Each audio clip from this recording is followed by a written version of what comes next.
On va voir ensemble comment bien choisir ces oméga 3 en nutraceutique.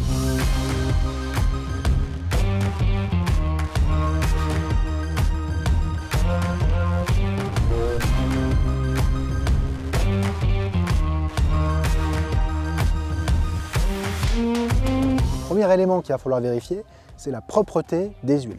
On le sait, nos océans sont très pollués, notamment en métaux lourds.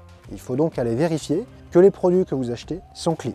À ce titre, il faut demander les certificats d'analyse aux marques qui proposent ce type de produit. Le deuxième élément, ça va être de vérifier l'oxydation, c'est-à-dire l'indice de rancissement de ces produits. Plus le rancissement est avancé, moins les huiles vont être utiles et plus leur goût va être altéré. Et voilà, on le sait tous, les oméga 3 peuvent avoir un goût vraiment dégueulasse, il faut le dire. Donc là-dessus, faire attention. Il y a un indice qui s'appelle l'indice Totox et il faut demander en fait l'indice Totox du produit et s'assurer qu'il est en dessous de 26. Chez Nutrien&Co, il est inférieur à 5.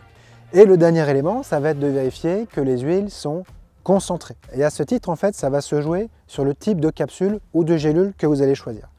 Les plus courageux vont partir sur des oblongs qui mesurent 3 km, mais vous n'en aurez qu'un seul à prendre par jour.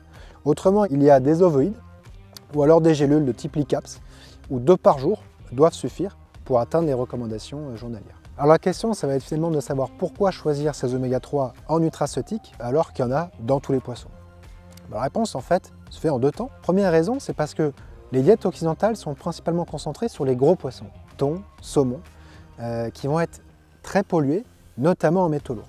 Les petits poissons comme les sardines et les maquereaux sont assez boudés et même si on se concentrait dessus, il faudrait manger une boîte de sardines avec son huile par jour pour atteindre les recommandations. Prix d'une boîte de sardines en moyenne 4 €, alors qu'avec 2 Licaps Nutrien&Co, on a ces apports pour 30 centimes. La deuxième raison, c'est aussi parce qu'en passant par l'industrie lipochimique et notamment une technologie qui s'appelle la distillation moléculaire, on est capable de laver de façon absolue les huiles de poisson.